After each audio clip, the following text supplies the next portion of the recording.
It's a sellout interprovincial against Connacht. The champions have already beaten Ulster this season, but Les Kiss's men haven't lost to Connacht in Belfast for over 50 years. We're set for a full house, and it's all live here on BBC Two.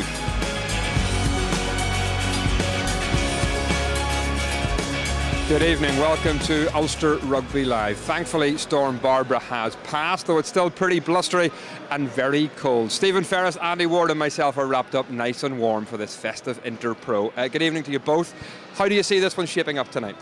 Yeah, so hopefully it's going to be a great match. I see Rory Best walking in there with sporting a bit of a black eye from last week's encounter against Claremont. It's only a 5-day turnaround. Very heavy pitch here tonight. A lot of change, 6 changes in the Ulster side, a lot of changes in the Connacht side.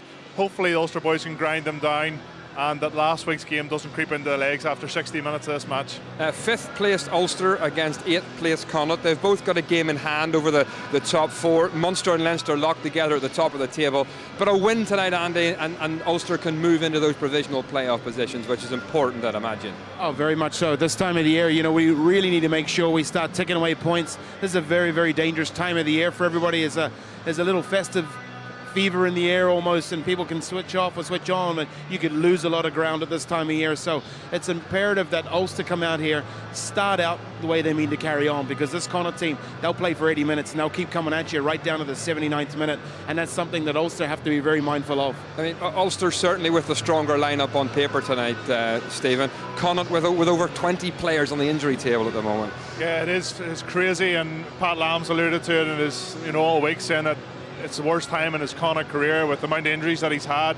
But like somebody like Bundy Aki not coming to Belfast here tonight, all the supporters want to see that type of calibre player out there, but he's a massive, massive loss. They've got Pullman and Parada in the centre. Parada played very well against Wasps last week, but I think this Ulster team's just going to be too strong tonight. Yeah, the last time Ulster played at home here, of course, was that absolutely sensational win against Claremont in Europe. What is the key, Andy, to replicating that kind of performance week in, week out?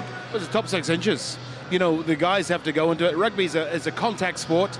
They came out in their first week against Claremont and hit the ground running and really climbed into it. You know, they gave away a quick try but responded exceptionally well very, very quickly. Last weekend against Claremont away, they started quite poorly and then played catch-up rugby and really won the second half of that game. Had they started the way they finished, superb. So hopefully they took the lesson from last week, bring it into this week, start hard and fast right from the off. Connacht shouldn't be able to live with them, as Stevie said already. Connacht's record against Ulster here, not good. How much does that play a factor, do you think? Yeah, like the boys will be sitting in the shed saying, like, let's go out here and make history. But the Ulster lads will be saying, right, let's go out here and try and turn them over and get this momentum going. OK, Stephen, Andy, thanks a lot. Records, of course, are there to be broken by my reckoning. Connacht have lost 33 times in a row in Belfast. Let's see how it all unfolds tonight in the company of Tony McWhirter. But first, good evening to Jim Neely. Well, good evening, and compliments of a pretty chilly season. Hurricane or Storm Barbara has done a little bit this morning. It's a bit cold, there's a bit of a breeze, but the pitch is not in bad condition underfoot whatsoever. And this Connacht side, 3 changes up front. Dave Heffernan, James Cannon and Sean O'Brien coming into the pack. And just the one change behind the scrum has been mentioned. No Bundy Aki, so big Danny Pullman, born in Pretoria in South Africa, starts in the centre instead of the dangerous Mr. Aki, who's going to be out until February. Well, the defending champions had such a terrific win, albeit in the very last second of the game, and a controversial win it was in the European Champions Cup match. But they're here not having won in this particular ground in its various shapes and forms since 1960. So 56 years have elapsed. Ulster being led for the 3rd game in succession by the current Irish skipper and man who's won 100 caps for Ireland, as has been well documented, Rory Best. Disappointing start and disappointing first half a week ago in Claremont. Though Ulster picked it up a wee bit in the second half. They'll have to try to replicate that second half form by and large for this game this evening. Les Kiss has made a lot of changes up front. Andy Warwick and Rodney Ayew coming into the front row. Kieran Treadwell starting in the second row with Ian Henderson moving up from number 6. And Clive Ross and Roger Wilson start in the back row. Just the one change though behind the scrum. Tommy Bowe being rested. Louis Ludick moves across to the right wing, and there's a third start of the season for big Jacob Stockdale. Good to see Roger Wilson back, Ulster's most capped player.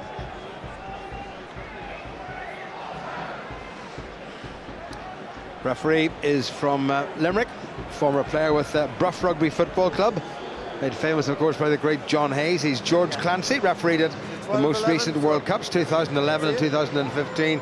And this is 85th Pro 12 game, and right on cue, would you believe it? Having said what a nice night it was, the rain has started to come down. So Ulster playing toward the War Memorial end, and Paddy Jackson skewed that one slightly, but it mightn't work out too badly. Referee happy enough, and there was a wee bit of a knock forward there, and I think it was an Ulster hand touched it, and it's a first good evening of a chilly evening to Tony McWhorter. How big a part will conditions play tonight, Tony? Evening, Jim. Evening, everybody. It's going to be massive, Jim. Wind swirling, and as you say, with the rain coming on as well. Imperative from an Ulster perspective. They start well. They haven't done that in the last two games against Clermont, losing early tries, and certainly the first scrum gives the forwards an ideal opportunity to get themselves involved. Well, Connacht, interestingly, half a stone a man heavier at almost 18 stone a man. Two big, hefty men in the second row, Quinn Rue and the man born in Kettering, James Cannon. Kieran Marmion pops it in.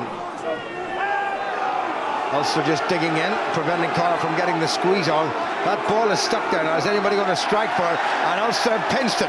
Good work by Rory Best. Pienaar, Jackson, Stuart McCluskey, and he's found a hole in the Connacht midfield straight away. Pienaar, Jackson, Charles Piatow, and he comes out to Jacob Stockdale. Big, long, striding wing three-quarter, can also play at centre or even at full-back. Rory Best, nice little switch. Well, Rodney Ayew managed to take that at the second attempt against his former colleagues. Played 116 times for Connacht.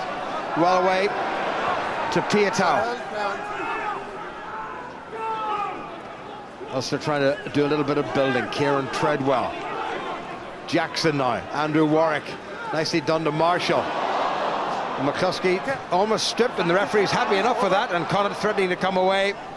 And Ulster, well, fine margins weren't quite there for a lot of last week's game, Tony. They've got to be right on the money tonight. Yeah, they do, Jim. It's the basics. It's simple passing and collecting, carrying the ball in two hands. Here we see Charles Piatow getting Jacob Stockdale involved early, but that's an early bonus point from the Ulster pack in terms of putting the pressure on. Connacht unable to strike at the break at the scrum, and then actually kneeing it back and through and onto the Ulster side from which they can launch an attack.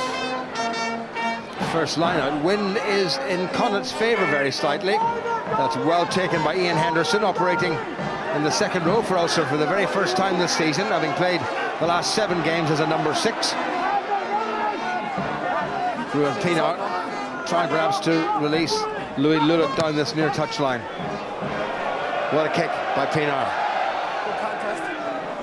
Ball might well have come off a Connacht player, and I think that's going to be another Ulster line out, so it worked out not too badly from Pienaar's well-placed kick. Yeah, great catch and drive by the forwards, good platform, well protected by Rory Best at the back, and Pienaar using that right-hand touchline and the wind, Jim, just to draw that back in field, giving Roger Wilson, it was a good chase line with Louis Ludick. Change of mind, it was knocked forward. I think John Muldoon has taken the option of the line-out. John Muldoon has called for just a 5-man line-out. Pullman wins it. Marmion taken on by Nipia Fox. Matamua. Release. Go forward ball by, I was going to say the men in green, but they very rarely play in green anymore. But they won the first penalty of the game. That's where Connacht are so effective, Jim. Pat Lam has them really well drilled up front, able to go into contact situations with 2-3 men and get quick ball back. On this occasion, George Clancy pings Ulster for not rolling away quickly enough from the contact situation. Jack Carty, who kicked that magnificent conversion last weekend in Galway to win the game against Wasp, finds a very good touch. Dreadful injury this Pat Lam has had to put up with. Most recent, of course, Bundyaki, who will be Irish qualified at the end of this season. It's going to be a interesting situation there for Joe Smith. Back quickly on the Connacht side. Carty. Good driving forward by Danny Pullman, who's an enormous fella Mostly plays on the wing. Back inside from Heffernan. Ulster up very quickly. Somebody needs to get a foot to it. And Nai Adeolucan tidies it up, but the ball is going to be put into the Ulster scrum. Yeah, again, that's exactly what Connacht are all about, Jim. It's keeping the ball alive, looking for soft shoulders, coming in wraps round the corner. On this occasion, Adeolucan just unable to hang on, but they will ask major questions defensively at this Ulster back line this evening. Coming up to 5 minutes gone. Rain still coming, drizzling down. A nasty, nasty night. Les Kiss deciding not to sit, chewing pensively. What is it about football managers? They all like to chew. Whether it's rugby or association, one has to add. Bind! Fun and games on this side. Two men who scrummage against each other in many a Connacht training session. Rodney Ayew and Dennis Buckley. That's a good scrum by Ayew. Buckley trying to get the squeeze on. Ulster get it away. Now Louis Ludwig's come in off his wing. McCluskey helps to clear. Clive Ross, Jackson. Piatow has to check, but he's made good ground. My word, he's strong. Pienaar. Miss out Chris Henry. Andy Warwick took the tackle well, and he's made it available. Ulster have lost a bit of ground. Connacht threatening to turn it over, but they haven't managed to do that. Luke Marshall. Boot to ball. Tiernan O'Halloran, one of a very pacey Connacht back three. Himself and Adeolucan and Matt Healy have all got serious gas. There's a player down injured, looks like a Connacht player. Carty gets it away. Quinn Rue moves it wide. This is Pullman again. Deceptive, the big fella. Nice little mazy run. Adeolucan, not a man to be given any space. Ulster up quickly. Off the leg, play on. Marmion. Oh, that's a lovely angle been run there by Connacht. Stripped away by White, play on. Good covering by Henderson. Ulster stolen it. Away goes Stockdale. Now I think an Ulster player was maybe tackled before he got the ball. It might have been Piatow. Referee waiting for advantage to Ulster, I think. Maybe he's going to give it to Connacht. Maybe there's an Ulster knock forward. Well, I thought Charles Piatow was taking just a wee bit on the early side. Sean O'Brien gets it away. Good tackle there by Ulster's captain, Rory Best. Leave it 12. McCluskey told to leave it. Advantage is over, according to the referee, Roger Wilson. Release, tackler. Release. Couldn't quite affect the choke tackle. That's into a bit of space. Somebody needs to go for that. Well, that's well gathered. There's nobody there covering for Ulster. Connacht up to halfway and on that front foot. When really starting to whip up here. Away 6 wide. Clive Ross told to get away out of it. Good defence on the narrow side by Ulster, and that should result in an Ulster line-out, which it is, and they take it quickly. Ludick tries to wriggle. Pienaar. Now, where's the bounce going to take it? It's going to take it into touch. What a good kick by the eminently sensible Ruan Pienaar. Yeah, interesting from Pienaar was he took the quick throw in and it looked as if Ulster just needed to put bat on ball, so to speak, and then from there Ludick sets it up and Pienaar then slows the game down by placing the box kick, which from an Ulster point of view just bounces nicely into touch. Line out to Connacht on their own 22. 8 minutes gone, still no score. In October in Galway, Connacht raced into a huge lead and Ulster nearly overhauled it, but Connacht got a bonus point win there. 4 tries, first time they've done that in living memory against Ulster.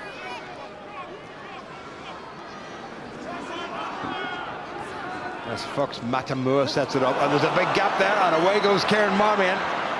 Ruan Pienaar showing plenty of pace, and Piatow in there as well. Holes appearing in the Ulster defence. That ball was out.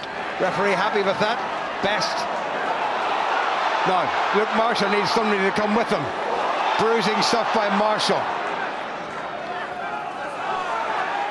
Taken on nicely. Jackson, this is good stuff by Ulster. Ross needs to give it, and he does. Not terribly cleverly. A little bit too much in front of Roger Wilson, and that's going to be a Connacht scrummage. Well, Jim, given the overhead conditions and the underfoot conditions, the first 9 minutes have been good rugby, pretty scintillating. Both teams quite happy to keep ball in hand. Ian Henderson did very well for Ulster there. Marmion goes to ground. Henderson comes back onside, drives through, picks up the ball. and gets the pass away, but then we see him later on from the ensuing ruck on the Marshall break, where he puts a lovely circle pass in, and look at Marshall here, strong over the ball, carrying in two hands.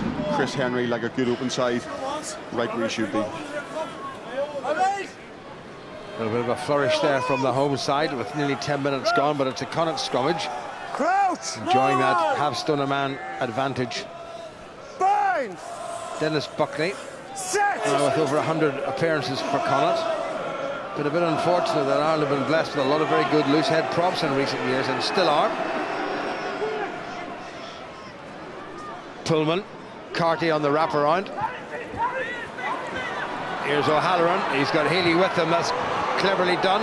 Healy gets away from McCluskey. Marmion in there quickly. Carty, wee bit of a check.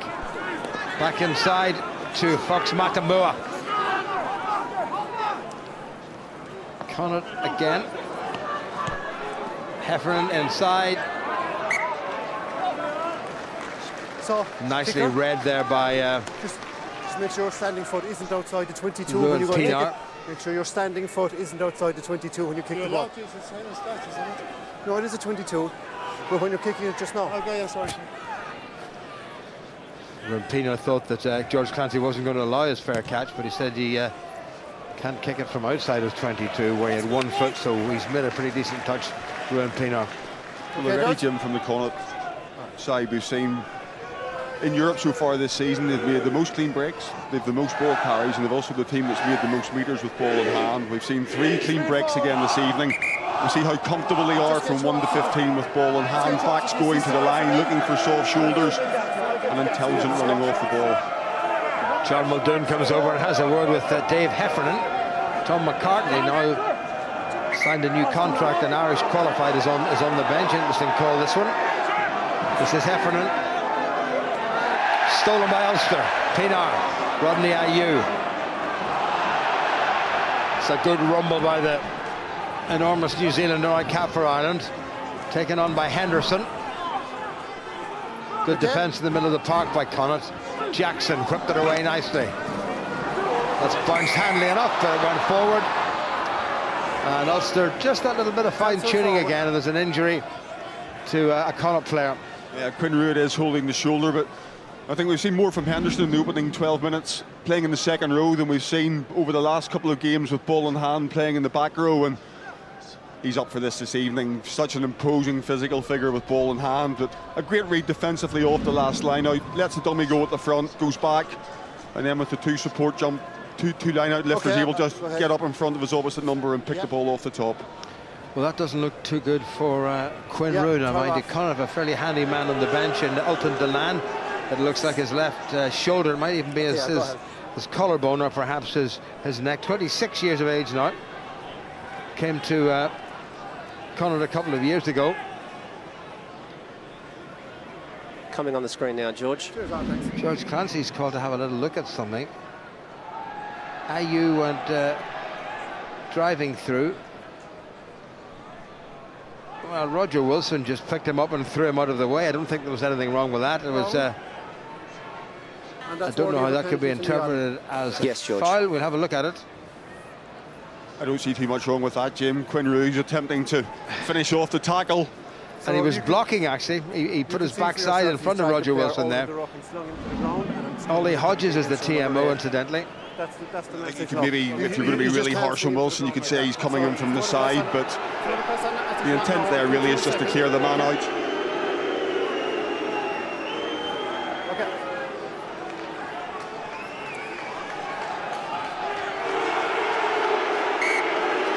Well, he's saying the tackle was illegal and was throwing the man to the ground illegally, but there's no more than a penalty against Ulster for that. So Ulster will be grateful for small mercies. Carty finds a good touch. They're taking the space. So you just let me deal with that? Well, the touch judge on the near side is Dudley Phillips, and his flag is blowing a gale. Pat Lamb, second in from the left as we look at it. Here's Heffernan, full man line out for Connacht. Stolen again by Ulster, good work. At the front of the line out by Ulster. Andy Warwick goes back to tidy. Connacht grappling away at the breakdown. Pienaar had a wee glance to see what was available. Best. Absolutely thumped in the tackle. Pienaar's given that plenty of hang time. What a good kick, it's still there. Ludick couldn't quite gather it. Thought he knocked that forward. Clive Ross is in there to tidy for Ulster. Ludick.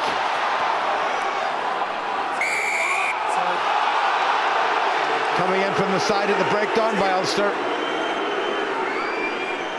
Crowd, needless to say, don't like that. And I'd like to have another look at that, Tony. Yeah, but George Clancy was right on top of that, Jim. Andy Warwick, I think it was, who he's pinged, but good kick chase again from Louis Ludick.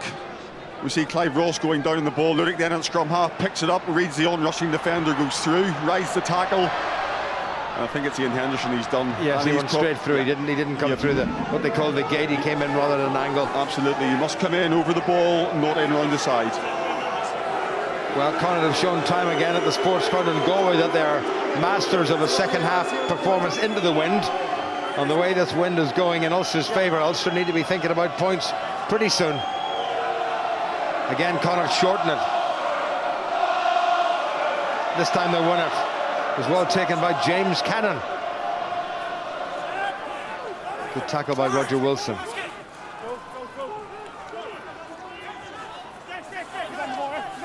No, he's not. Leave Big it now. dynamism with ball in hand from Connacht forwards and backs alike. Carty steps back into the tackle of Stuart McCluskey.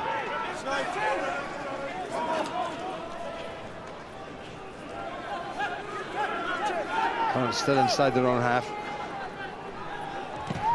Little chip through, that could go anywhere. And it's gone into Ulster hands. Now Pienaar. Wilson. Across the halfway line.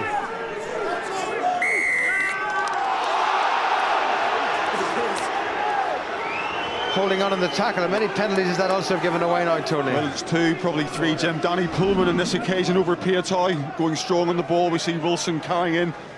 There's Pullman, releases, and he's back on the ball. He's on his own. He's carrying his own weight, and Ulster unable to get him off the latch. And again, I think Clancy's got that right.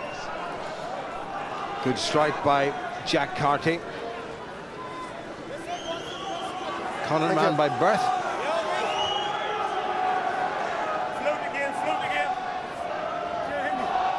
Coming up to 16 minutes played, still no score. Dave Heffernan. Well, taken the back by James Cannon. Pullman. Gets across the gain line. Paddy Jackson had to put the tackle in. Marmion. Muldoon, his skipper. Oh, nice switch by John Muldoon. Well covered by Charles Piatoy, but he really had to leg it there. He was nearly out of position and he saw it at the last minute. Yeah, nice bit of set-piece play by Connacht off the top, striking midfield, and then a dummy coming back in the blind side. It goes open and Carty puts the kick across, but Piatoy made up an awful lot of ground there.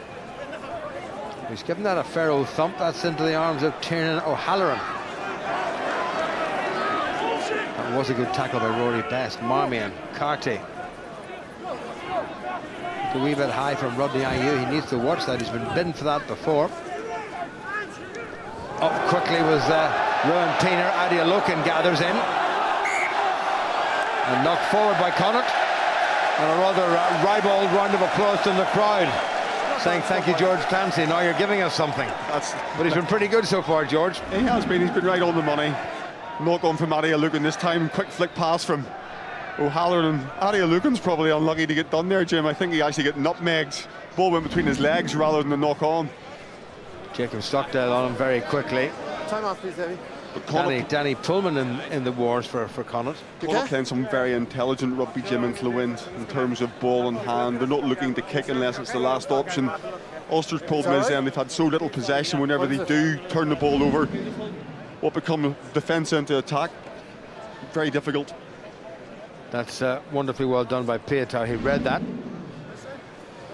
Marcus here, just bring it back a step, please, Connacht. Just Marcus over here. Just here. Just get that hips a bit square for me. Big hefty Connacht pack wearing number 6 there. The other Sean O'Brien, the 22-year-old. No relation to the one from Leinster. One old-fashioned strike against the head for Ulster in this scrum so far. Buckley trying to get underneath IU, who's hanging on. Good work by McCluskey. Did the sensible thing and held on to it. Pienaar flat to Clive Ross. Wilson in there to help his fellow back row forward. Jackson. Nice little spiral by Ulster's number 10. Pienaar flat to McCluskey. Ulster up to the Connacht 22 for just about the first time. Jackson gets it away nicely. Henderson with a dummy. 8 metres to go to the Connacht line. Don't go in there now, leave it. Connacht battling away for everything at the breakdown. Warwick is in there trying to help it back for Paddy Jackson, who's standing in the scrum half position. Pienaar gets himself back again. Pick and drive by Ulster.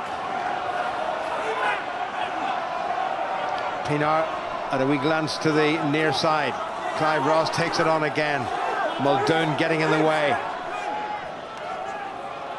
Jackson, Marshall. Well met in the middle of the park. Let him go now, 12. Pienaar. IU. Good release by the former Connacht prop. Ross again, who's been busy.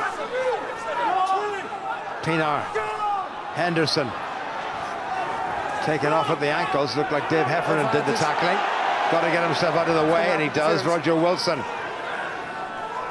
Great Connacht defence in the middle of the park. And also get the penalty. Now, at this stage of the game and this stage of the season, they have the option. Well, they can take the scrum if they like, but they can go for the post or put it into the corner. I think at this stage, 20 minutes into the first half, playing with the gale force wind and the scores are level. Ulster look to get themselves on the scoreboard. Better from Ulster, a better starter play. Scrum, good set piece. We see Henderson and McCluskey carrying ball. Ball protection's good, but Connacht commit very few at the breakdown. Subsequently then they have a surplus of defenders, and they're able to send one very quickly up on the ball carrier, and they've made all their tackles first up as well. That was a great tackle by Sean O'Brien on Roger Wilson, who's playing his first game for a while for Ulster. Missed the last 4. Was ready to play last week but didn't feature.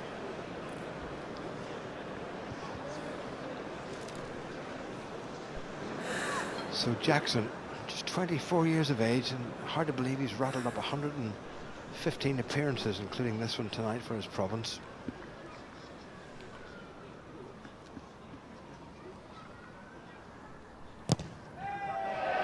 Yeah, no mistake with that. Not the easiest of kicking conditions, but Jackson has made sure, and the Kings fan crowd will be happy that as we go into the second quarter of this game, Ulster are leading by 3 points to 0. That's a sweet strike from Paddy Jackson, straight down the middle, and massively improved facet of his play from last season. Consistently now one of the best.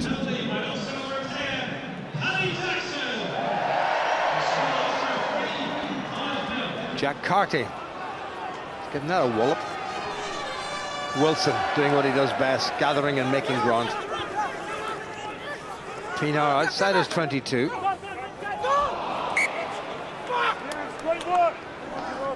Well, apologies if there was a bit of industrial language heard there. I think it could be probably heard around the Belfast City Hall, so sorry about that.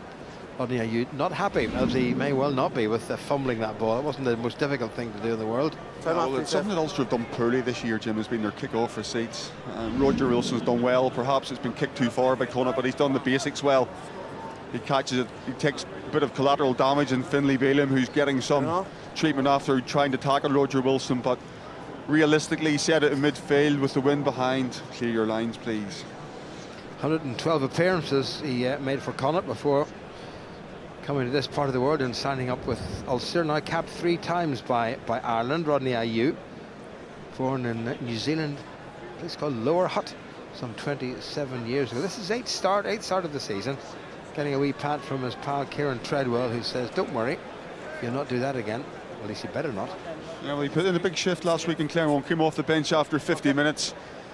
Carried well, scrummed well after taking a bit of a pasting here in the home match against the French team, and certainly last week he got the scrummaging sorted out, he got his ball carrying sorted out as well. He had a big impact. Big scrum, this one.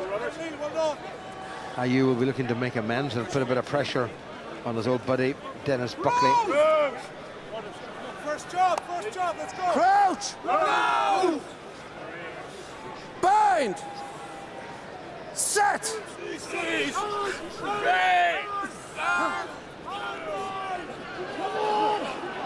Much better scrum by Connacht.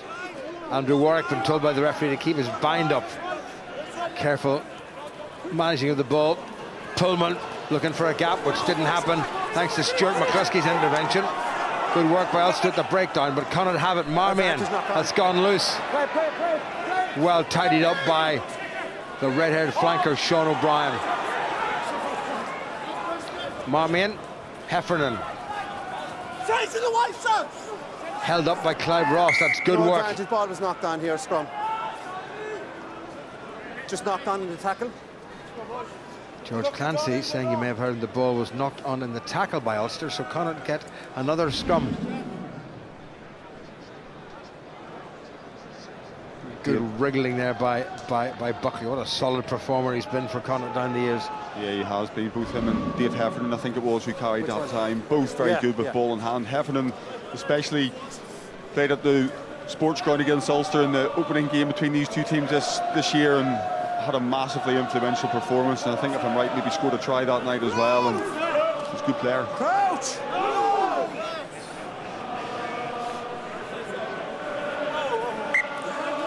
Oh, tough games, including this one coming up for Ulster. Leinster away from home next week at the RDS, and then away to the Scarlets at Parky Scarlets. And then the last two European games. Bind! Set! Marmion once again. Once again, Heffernan gets the strike.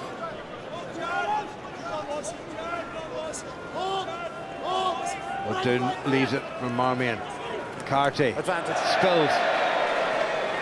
Advantage to Ulster, and no advantage really come. They couldn't get the ball away, so, and also strong. Good defence in the middle of the park by Ulster. Yeah, good defence. Pullman just took his eye off it again. Good set piece, and we see the soft hands, and Pullman just looked up, saw Marshall in his tracks, and the ball spilled out. But again, Jim, from Connacht in the red zone, Pat Lam won't be happy with that. Yeah, pitch starting to cut up a little bit, not surprisingly, given the weather we've had in the last day or two, and particularly today. So George Clancy's moved it over a bit into a decent patch.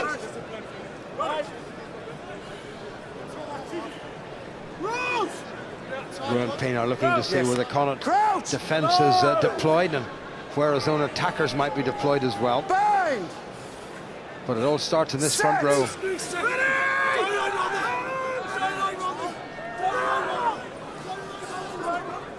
Connacht get a bit of a squeeze on.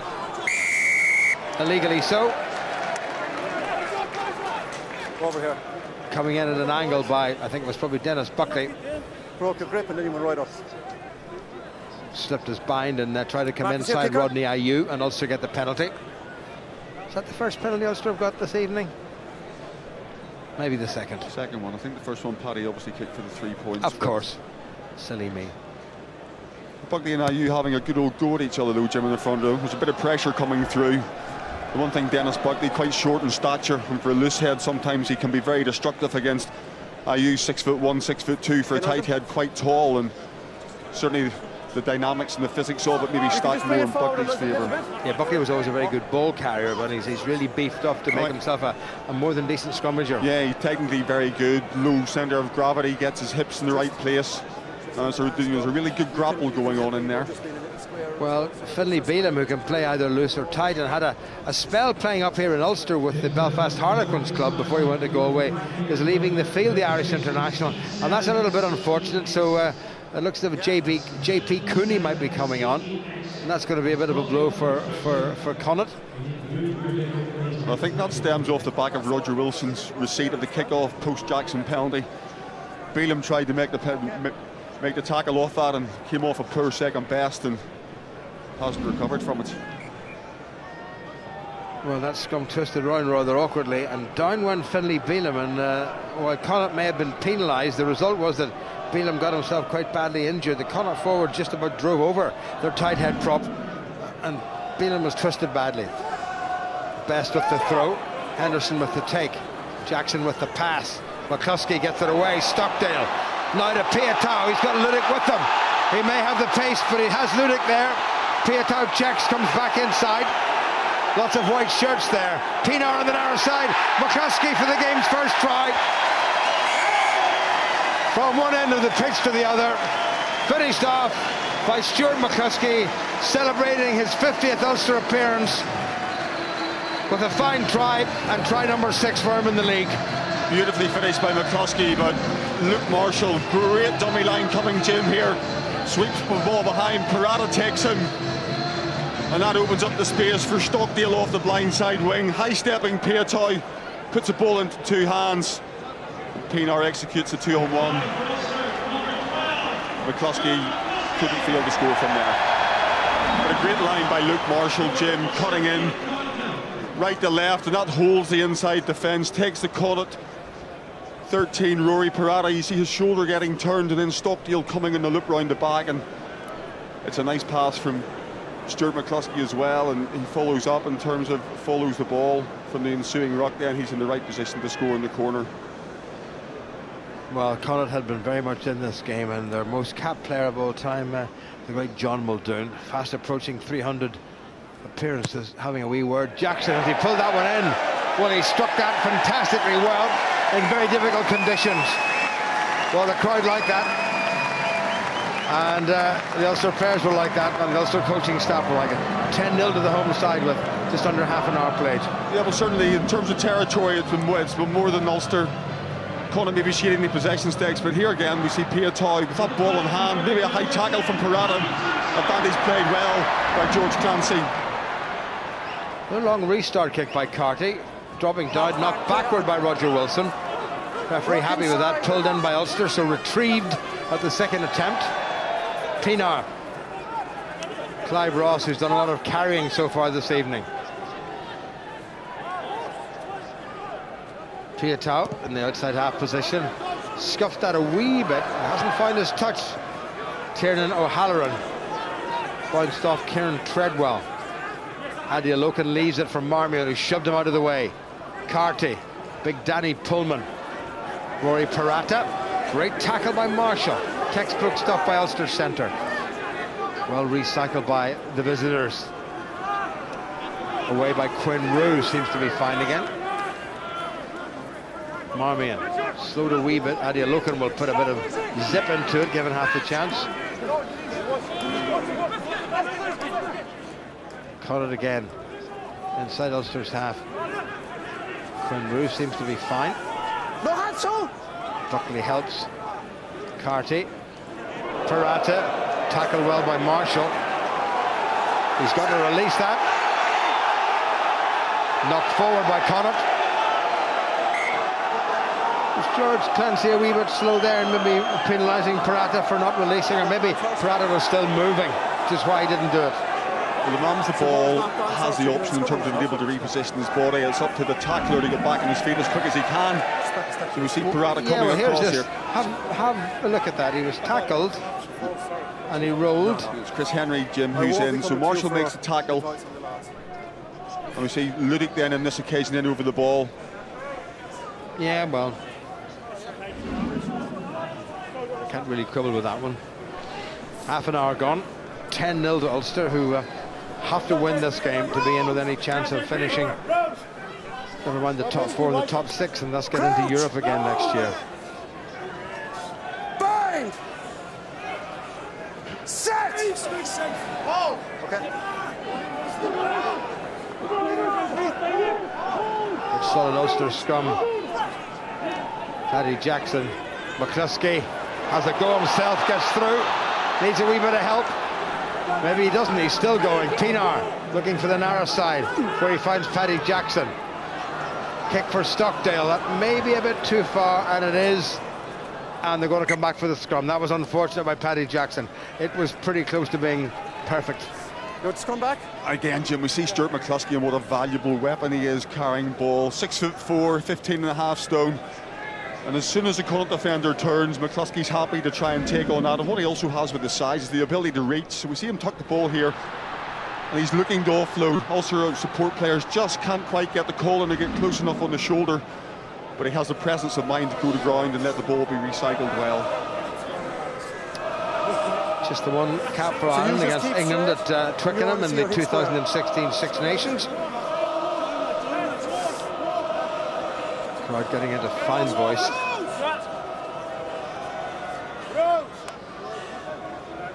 Crouch!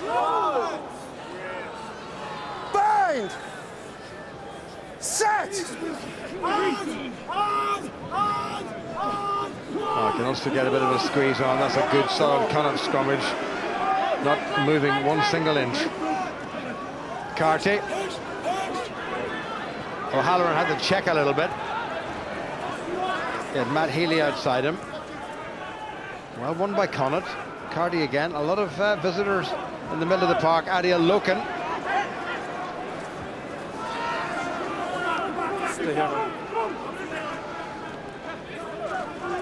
Here they come again, Connacht.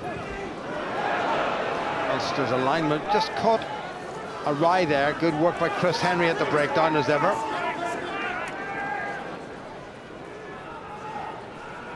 Taken on by Quinn Rue, runs into Rory Best, who captained him in the second test in South Africa when Rue got his only Irish cap. Marshall up quickly. That had to be shuffled off, and here comes Matt Healy. Well, that's set up nicely now. What's Pietau going to do? He's going to have a go. He's strong enough to hang on to the ball. Now he's gone to ground, so he'll have to play it. Pienaar has a look up the near side. Roger Wilson. It's come in field to give Pienaar a little bit more room should he decide to kick. And Ulster take it forward through the forwards. Chris Henry sets it up. Pienaar, he's inside his 22, just about. Brought that in field nicely. That's a good kick, well taken by Carty, who's well taken, and it's what Carty, Matt Healy, who's taken by Clive Ross, stolen by Ulster and by Henderson. Pienaar, uncharacteristic fumble. He needs a bit of help. He's got it now from Clive Ross. Collapse rock, don't go in. IU takes it on. Marshall.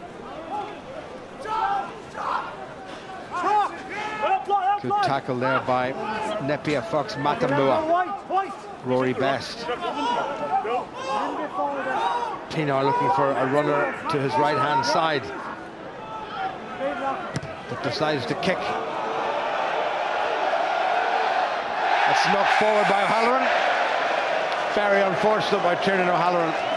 Doesn't make too many of those mistakes. No, certainly doesn't. He's one of the most improved players in Irish rugby over the last couple of years, and very unusual to see him make such a gift of really a gift of a high ball, Jim. I think he was actually had eyes up. He was scanning to see where the space was in terms of the counter attack, but very evident, Jim, that Ulster are struggling to get any fastball. Connacht with the tackle and the first man in over the ball, very good at slowing it down, and Ulster having to commit more troops, and the ball for Pienaar then is scrappy. We saw the last one split out the side, and Connacht are happy to play around the fringes and really slow things down.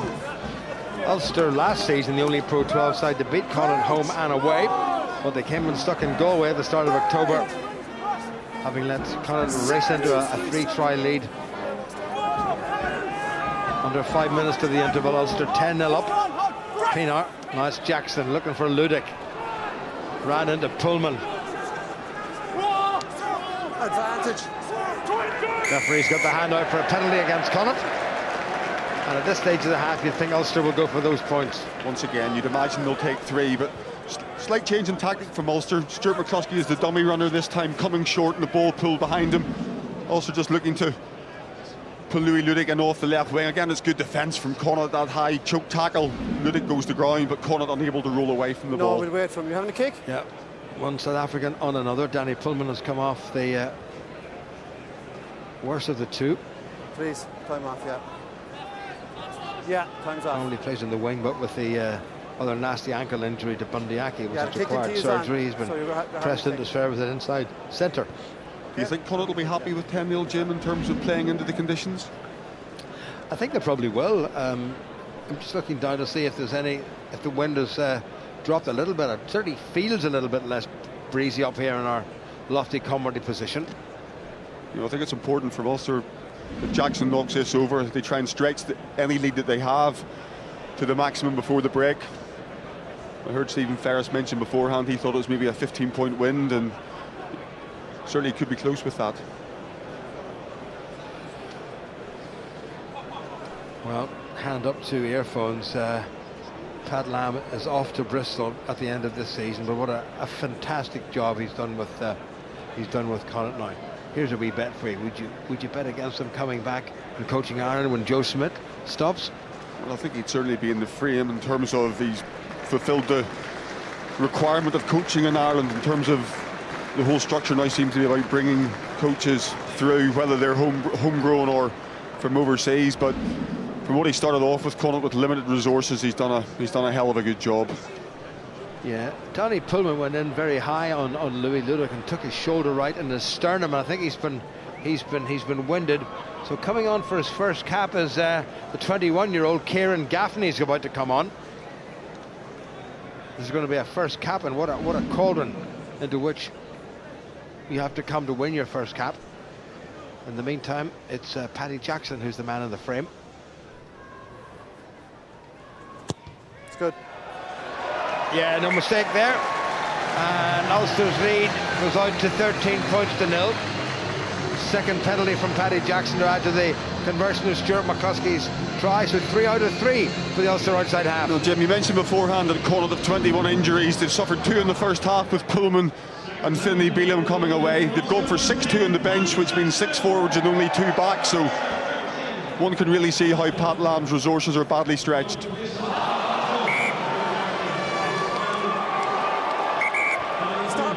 Roger Wilson took a bit of a clatter there from Quinn Rue, who just stumbled into Ulster's number 8, who made a rare error in handling. And that's given possession back to Connacht. There's nobody near him. Cold hands, perhaps. Very un-Roger Wilson-esque. Oh, that was a bit naughty, I thought, by Pullman, maybe. Quinn Rue just coming through and he's apologising. Yeah, it's very un-Roger Wilson, but once again, Jim, that has been a massive Achilles heel for Ulster Rugby this year. Their kick-off receipts, whether it's short, long, high or low, honestly, all year has been really poor. Crouch!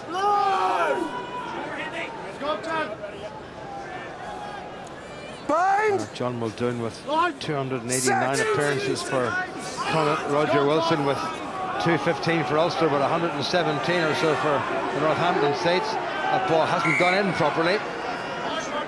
Referee will ask them to do it again. Connacht tried to hook the ball in the tunnel and it came back out the tunnel again. Rory Best really putting the squeeze on Dave Heffernan. We've seen the last couple of Connacht scrums almost, one would say maybe a slight squinted rolling feed in from Marmion, because Heffernan's unable to strike. Such is the pressure that Rory Best is putting on him, getting very low, getting very square. And basically from that position, Heffernan's unable to actually lift his leg to strike the ball back. He is a ferociously strong man, Rory Best, along with the wonderfully named Bismarck Duplessis. I reckon probably one of the best scrummaging hookers in the world at the moment. Crouch! Bind! Connacht will be looking for something before the interval. And remember, in the second half they will have a significant win behind them. Good scrum once again by Connacht. Muldoon leaves it. Parata tries to make a bit of ground, runs into the Ulster back row. Andrew and Pienaar. Connacht probe on the narrow side. Dave Heffernan tackled by Rory Best. Kieran Marmion. Nice little offload to John Muldoon, who scrabbles forward. Marmion again, there's a hole there.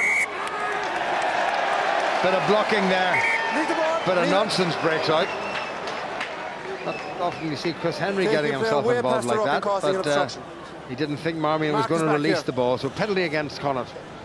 Marmion's been very quick around. We've seen 2 or 3 breaks from him, and Muldoon just manages to make a yard or two in the clearing defenders, trying to clear a space for Kieran Marmion. But Jim, to be honest, these are almost perfect goalway conditions this evening, aren't they? In terms of wind and rain, it's difficult. You're looking at one-off runners coming around the corner.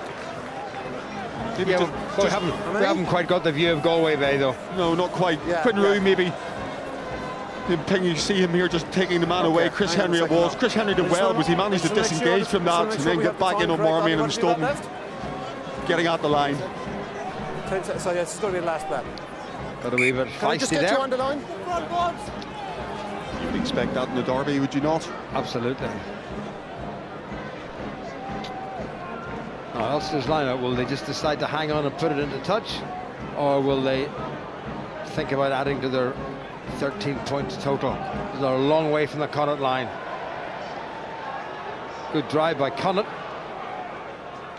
and they got the foot into the scrum, but it's not going to matter. And Ulster dithered a wee bit and lost the ball and lost possession. But referee George Clancy, who's had a pretty decent opening 40 minutes, has decided that's the end of it. And Ulster will not be too dissatisfied with that. Just one try, courtesy of big Stuart McCluskey, converted by Paddy Jackson, who's added a couple of penalties. Ulster in control, certainly as far as the scoreboard is concerned. Not by any means an error-ridden first half, Tony, but I think Ulster will be happy enough with that. Yeah, certainly. If a boxing parlance, Jim, they'll be ahead on points. They are in the game as well, 13-0. I think they'll be happy the fact they've kept Connacht to nil. Connacht have defended well and they've been good with ball in hand, given difficult conditions in terms of trying to move the ball around. But Stuart McCluskey's been by far and away the best player in the show, both with ball in hand and some of his good running off the ball as well. Connacht have lost a couple of players, and Ulster are leading this game reasonably comfortably, but a lot more to come, I'm pretty sure. Half time here, it's Ulster 13 and Connacht 0. Well, it hasn't been the most dynamic Interpro, but certainly Ulster have been in control, Stephen and Andy, and deserve it of their 13-0 lead. Yeah, definitely. I think they've played the better rugby. They've been better in attack. They've been better in defence. They've looked very, very comfortable in defence. Connacht have been trying their wide pattern in a wet, windy night. Is it the way to go? Is that their game plan tonight? For me, I think it'll change slightly in the second half with the wind. Put the ball behind Ulster slightly, make them play out. But at the minute, Ulster are cruising. Connacht have lost a couple of players, and Ulster's bench, I think, is pretty strong. So for me, I think Ulster could hopefully go on and win this in the second half. Although with a strong wind, did you expect Ulster to put more points on the board? Well, they need more points on the board, Andy. I don't know whether they're going to need more points on the board, but with those conditions, it's not necessarily the easiest to play with the wind at your back. And Ulster didn't utilise the wind probably as much as they should, but which sort of sends out a message as well. They're here to play a bit of rugby. They probably know they could have used that wind, pinned it into the corner and just applied pressure, and perhaps Connacht might have cracked. But they'll come out with a slightly different mindset, I think, tonight, and they're just looking to play rugby and get it because they feel that they've got the personnel and the strength and power to probably take on Connacht. So they didn't use it probably as well as they could have, but maybe they didn't want to. It was a slow enough start to the game, but suddenly, Ulster were patient and scored a really good try to take the lead. Yeah, I thought, as soon as the whistle blew, the rain started to come down, but yeah, it's exceptional play. The line out was good off the top, nice wee wrap around there. Just pass and give. I think Charles made the right decision here to hold on to it. And Stuart McCluskey recognises the space on the short side, calls it Ruan, class act, and he picks him off and he runs in an easy score. The really, really nice part is right from the start here, 3 passes and we'd covered almost 3/4 of the width of the pitch, and that creates a space. It's ironic that we're playing a style of rugby against Connacht, which they've been renowned for in the last sort of 12 months or so. So it was a bit adjust, but I think you're right. We made the right decisions here, and it was just speed of the ball coming back and just clarity. It was just a walk in at the end. So, but all the work was done early doors. Some slick passing, ball in front, and given the conditions, that's perfect rugby. And given the conditions, it's not easy to play in tonight, Stephen. Is it? Not to make excuses, but it's tough conditions tonight. It's one of those games when you're back, you're getting yourself prepared and ready, and you're driving down the road here to the Kingspan. And you have to mentally get yourself right. You're going to have to roll up your sleeves. You're going to have to really dig in. But they've been the better side. The battering ram Stuart McCluskey in the midfield has been exceptional. Getting them over the gain line time and time again. Just like to see the forwards work a little bit harder, work around the corner and create space a bit more for the backs. But hopefully we'll see a bit more of that in the second half. One of the real strong parts, I think, thus far and so far in the first 40 minutes for me is the Ulster forwards in terms of set piece. set pieces stood up brilliant. I think we must have nicked about 3 or 4 lineouts right from the offs. That's unsettling for them. Our scrum's been very, very, very strong. So those bits, but you're quite right. There's more to give. The forwards need to work off the ball more now and offer more opportunities. And I think if they can bring that element into it, combined with the set piece dominance, it's going to be a good second half. As you say, Ulster have certainly seen plenty of ball. You know, a lot of turnovers, and at the line out as well, been very successful. They have, and they're making Connacht make mistakes. Connacht aren't committing a lot of numbers to the breakdown. They all want to stand out and run their screen plays and run their wide plays, and they're setting up in their 3 different pods. But you know, I think it's Ian Henderson comes in here, bang straight in, picks the ball up, and they're on the counter attack. 1 pass, Rory Best, 2 passes over the top, and there's Luke Marshall on the outside. So their line-out defence has been very strong. Maybe something we haven't talked about is Kieran Treadwell and Ian Henderson in the second row. I think this is the first time that Ian Henderson has played in the second row for Ulster this season. So it's just good to see him playing very, very well. And they're just making Connacht make mistakes. Yeah, I think Big Handy's, you know, this is not like Connacht. I mean, they've been lacking for numbers that break down and very, very light. And some of those earlier clips we just saw there, the first guy goes through, the second guy's, there's no one else there. Where's the rest of the team? They've gone walkabout. And that's probably due to the fact they've got so many personnel changes. They're just not quite on song as perhaps they have been in the European matches that they have, because they know that they have to perform really hard, and every man to the man is just working so hard tonight. It's just not quite happening for them. One disappointing thing for Ulster will be the penalty count early on. They gave away a lot of very quick penalties, didn't they? Yeah, they did. I'm sure a lot of people are sitting at the couch at home saying, George Clancy, he's never good up here, the Kingspan. But I think he got the first couple of decisions right. Maybe not the Roger Wilson one for me at the Rock. I thought Roger just got rid of his man, and myself and Andy were talking about that. But he's penalised Ulster. He kind of wants to set the tone early of the way he wants to referee the match. But I'm not 100%. I don't agree 100% with all his decisions. That's for sure, Stephen. It's fair to say he's never the most popular referee in Belfast. That's a good way to put it. I think he loves coming up here at Christmas. Honest to goodness, I think he's a lover of Ulster rugby and all that. Genuinely, do you think for these big derbies that the referee should perhaps not come from the country of the teams involved? I agree. For me, I just think it's wrong now, because there's so much at stake with these games. This is a crucial time, as you said at the top of the program, for all teams concerned around that Christmas period. It's funny. So I would like to see, personally, perhaps not an Irish referee take on, no disrespect to the referees, they're probably good referees, but I just think in here they've all grown up with a lot of these guys, and there's been a little history. They've seen the history over the years, and they're probably ex-players themselves. Somebody like a Nigel Owens coming here tonight, neutral referee, brilliant. Lets the game flow. Both teams want to play rugby. Maybe that should be looked at in the future, and I'm not too sure. I think so, because there's a lot at stake, and I've seen George, no disrespect, I've seen George referee Ulster many's a time, and I'll be honest with you, he's not on my Christmas card list. I'm not going to lie. We will leave it there. Let's see how he gets on in the second half. Last week against Claremont, when Ulster discovered how to use Stuart McCluskey, he was very, very successful. Tonight again, whether with the ball or without the ball, he's been excellent, hasn't he? Just get the ball into his hands. He takes the outside and he's looking for runners inside and out. And for me, if Tommy Bowe was on the wing there, he'd be coming straight in and getting an offload. But he's just ball in 2 hands, looking to switch in, doesn't matter left or right. And I think they use him as a decoy here, just coming up, bang, he runs a really hard line.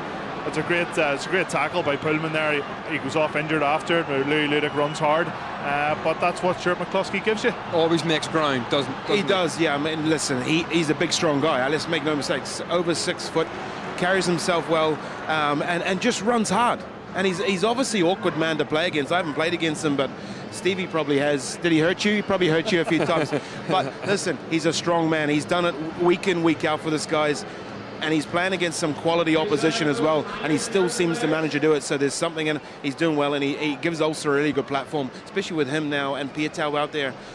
That they need to run off these guys' shoulders, because Pietau's infamous for doing that. Stuart McCluskey just illustrated there, we need guys running off shoulders. They've got to expect that. These guys are going to make that bust. I think if Ulster players can realise this, get on it, those are easy yards and very hard to pick up once we break through that. Well, another player who we see doing that very often for Ulster and, of course, for Ireland is Andrew Trimble. We thought he might make the starting lineup this week, but sadly not 100% fit. But he is pitchside talking to Gavin.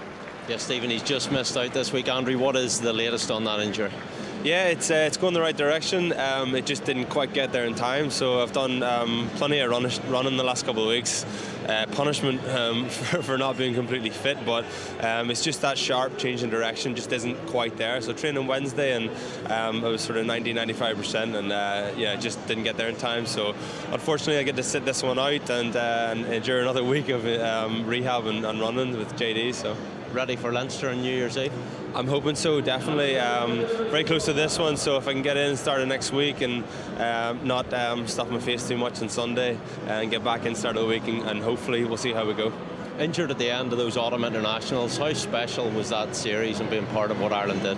Yeah, it was very special indeed. No, I actually just took a bit of time to watch the video that Irish Rugby tweeted today, and it was quite a historic year and something I'm very proud to be a part of as well, and it just brings back a lot of fond memories, and then you're reminded that you're injured, so you come back down to earth very quickly. But we accomplished a lot this year, and it was great, great bunch of lads, and we created a bit of history, so I'm very proud of that. What have you made of the first half tonight? We've done a really good job. It's been quite a pragmatic display. I think, obviously on a night like tonight, whenever it might be a little bit tricky to play rugby, you want your line out to function well, you want your scrum to function well, and your 9 and 10 to sort of manage you around the pitch, and I think we've done that very well, and obviously we're in safe hands with Ruan and Jackie, so boys are doing a great job. Connacht always make it difficult. How do you see this second half panning out? Yeah, Connacht aren't a side. If we come out all guns blazing in the second half, this isn't a side that goes out the gate at all. They're going to keep coming at you. We were better than them for long periods last year, but they just kept coming and made it a dogfight. And obviously they want to play a bit of rugby as well. So there's still a bit of entertaining rugby to be played, and see how we go.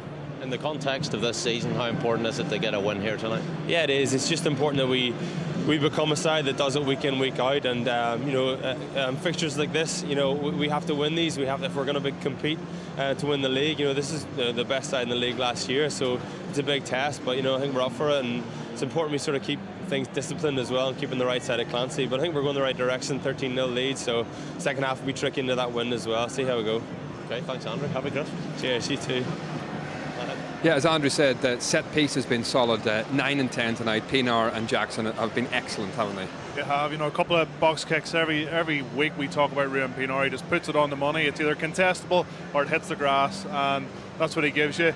Paddy Jackson, he's been making the right calls in attack for that. He would have made that call for Stuart McCluskey's try in the corner, that massive break that came. And obviously his kicking in very difficult windy conditions tonight too. That one he landed from the touchline, it was an absolute peach. And we were talking beforehand that his goal kicking has come on tremendously well, especially over the last couple of months. Absolutely, because internationally, I'm looking at Paddy Jackson now. Is he the number one? Because one thing that for me that let him down a little bit was consistency of the kicking tee. My goodness, he's turned that around in the last sort of 3 to 4, 6 months, and he's running the show. The man inside him makes life easy for him. There's no doubt about that, and it's going to be interesting to see how that pans out too. How do Ulster manage this second half now, playing into this strong wind? Well, they got to keep their discipline. Andrew Trimble touched on it. No easy penalties. Letting Connacht kick down into the corner, give them an easy 3 points. They're going to be very, very disciplined. Ruan Pienaar is going to be box kicking. When they box kick, they got to get their chase right. Again, no easy yards, but there'll be a few more pick and goes. Keep it a bit tighter around the fringes, and if the space does happen to open up, then you got to take it. You got to be clinical. They were clinical in the first half. Hopefully, they can be clinical in the second. Yeah, I think you're 100% right. They just got to keep playing rugby. Go up. Defence is going to win in the second half. I think they've got to keep pushing up, harass Connacht, just put them under pressure. They can't get that wide game going, and I think we'll just come away with a victory. Yeah, if Ulster can score next, do you feel that perhaps this Connacht team could fold? I don't know if they're going to fold, but they'll definitely have doubts in the back of their mind that they can go back and win it. So if Ulster score next, I believe Ulster will win, yes. I 100% right. It doesn't matter who scores next. It's the next 10 minutes for me. It's just the mindset. If we come out with the right mindset, it doesn't matter who scores next. The right mindset will take Ulster to the finish line. Okay, Andy, Stephen, thank you very much. I hope you're all sitting nice and warm, wrapped up at home, because I'll tell you what, here it's absolutely freezing. Enjoy the second half in the company of Tony and Jim. Thanks, Steve. Thanks, chaps. I think Sean Reedy has come on for Ulster. No official confirmation yet, but certainly he's looking very clean. He's looking very white, and he's on. And I think he's replaced Roger Wilson. Okay, so Sean Reedy, who had started the previous half dozen games as number 8. is on at the start of the second half. Ulster leading by 13 points to 0. And Jack Carty gets us underway, and there he is wearing number 20, so well done outside everybody for spotting that. Pienaar to his skipper Rory Best. Hands out. The breeze that assisted Connacht in the first half was maybe lessened a little bit. Here goes Rodney Ayew. That's a good bruising run by the 20-stoner Pienaar. Could have got that away quicker. Somebody just blocked that there. Luke Marshall tries to sell a dummy and make ground. Connacht take Ulster to the far touchline. Andy Warwick, starting only his third game of the season, incidentally. There's a big fella starting just his second. Kieran Treadwell. Jackson did well. Oh, lovely footwork by Jackson. Likewise, Piatow. Ulster up to halfway. Ambitious start by the men in white. Pienaar. That seemed to be touched there, and the referee is going to bring them back. And unfortunately for Kieran Gaffney, for his first cap, the 21-year-old, he's nudged it forward, and John Muldoon, what a great piece of captaincy by Muldoon. Says the youngster, don't you worry, son, it'll be all right. Yeah, it just goes across and gives him a pat in the back, almost as good as his captaincy against Wasps last week, whenever he talked the ref into giving them that penalty and line out at the end. But that's classic play from Ulster at the start. Short targets, one-off runners. Ayew, Treadwell, Piatow crossing the gain line, and Pienaar then with the end-over-end box kick just to relieve the pressure. Right. There's the try scorer, number 12, Stuart McCluskey. Just back a step, please. Time back on. Beside him, for the fourth time this season, Luke Marshall. Pretty useful centre combination. Straight. Also with quite an array of talent on the bench. 6 internationals, including 3 behind the scrum. Paul Marshall, Darren Cave, and none other than Tommy Boat. First scrum of the second half on the Connacht tight head side now. Just gone down on one knee is JP Cooney, who's replaced the unfortunate Finlay Beelum. Just get you just a little bit further. You're overextended. George Clancy asked him just come up a little bit closer, because you hear him saying you're overextended, so the feet were too far back. Here, far and that can always be a bit dangerous.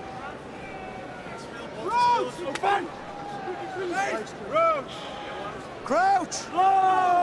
Cooney started his senior career playing with the Gary Owen club in Munster.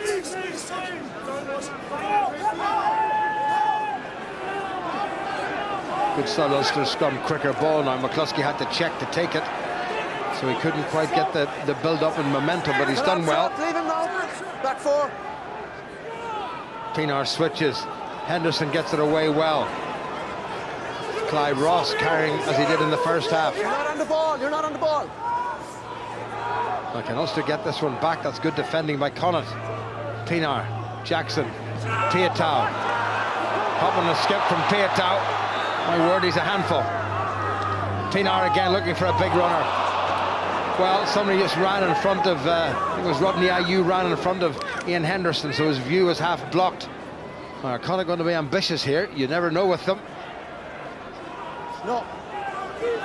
Tackle! Chris Henry's doing well.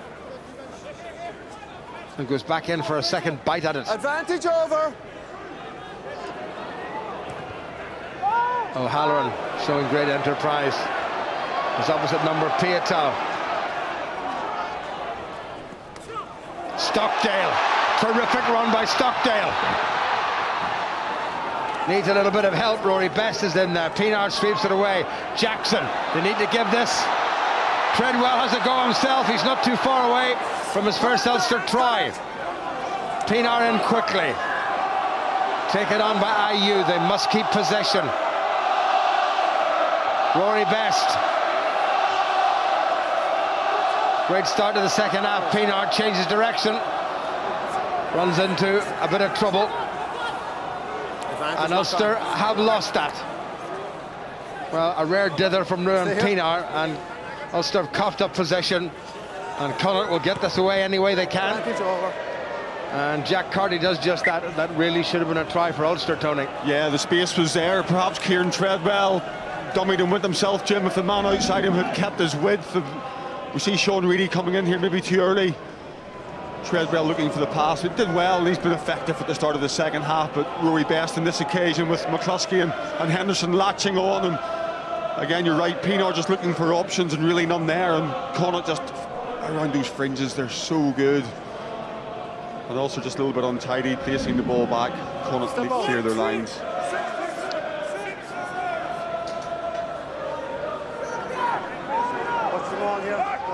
Chris Henry standing in the scrum half position for Ulster. Well taken by Reedy, who was hoisted well at the back. Connacht have a few men on the ground, so Ulster will find it hard to progress.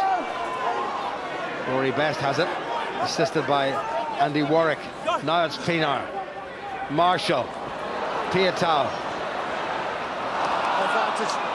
Well, nothing is sticking at the moment for Ulster. There's too many little unforced errors. There are unforced errors, but they are trying to play rugby, something that Stephen and Andy talked about at half-time. They haven't been content just to sit back and put boot to ball.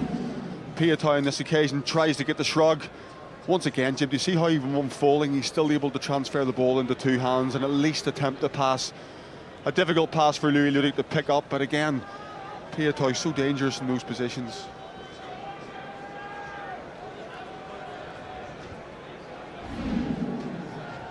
Please, can you just stand up, guys? Just have to do a bit of management. Hang on. 10. George Clancy's coming over to have a little word with Jack Carty. In 5 metres before the ball is out of the scrum on your own ball, so just make sure you're back. Okay. I'll give you time to talk to the boys now if you want. Sorry about that. Sorry about that, Captain. I think he's just making the point, Jim, that he feels that Connacht are encroaching inside that 5 metre zone before the ball is out of the scrum. Obviously, from his point of view, he's watching the ball in the scrum, and it's the two touch judges who are feeding them that information. But I think, again, that's sensible refereeing. He's gone to them and told them that he's watching for it and make sure it doesn't happen again. Bind! Set! Last couple of times Connacht have been here, Ulster have won the games, but there hasn't been any more than a single score or a handful of points between them. Muldoon gets it away to scrum half Marmion.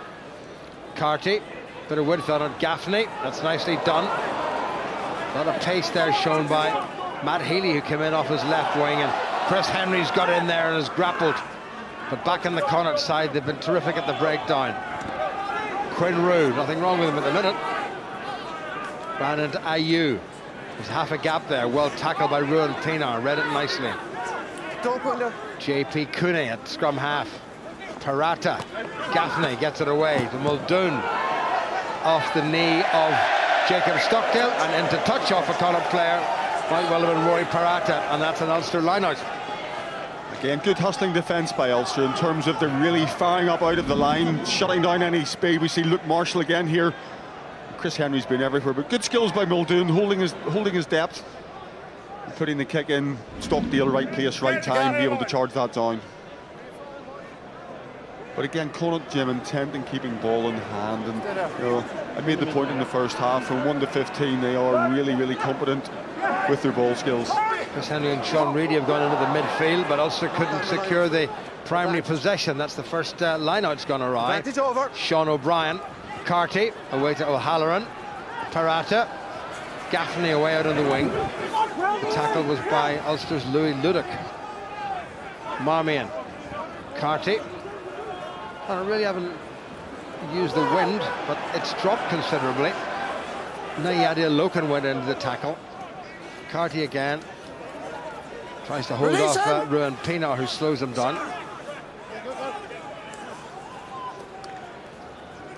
That's a chance of a wee overlap here. That's moved away to John Muldoon. What a good tackle by Paddy Jackson on Connacht skipper. Carty. Quinn Roux. Healy. O'Halloran.